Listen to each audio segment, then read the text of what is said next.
Hi guys, welcome back to Spotaria channel.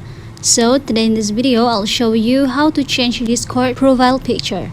But as always, before you continue this video, I hope you like, comment and subscribe to support this channel, and don't forget to hit the notifications bell. So without any further ado, let's get started. First thing first, you have to open your Discord apps, of course.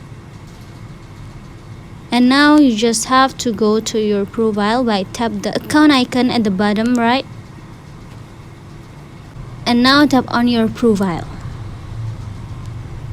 You just have to tap the pencil icon that located in your profile.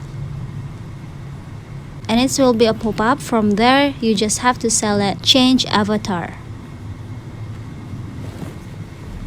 And now just set the photo that you want to use to your Discord profile. I'm gonna select this one. If you have done, tap on choose at the bottom right. And but before that, you have to tap on the save button at the top right in the corner of your screen to save it. So guys, just it. You can see that your profile picture is already changed now. I think it's enough. Thanks for watching this video. Don't forget to leave your comment in the column below. I'll see you soon on the next one and good luck.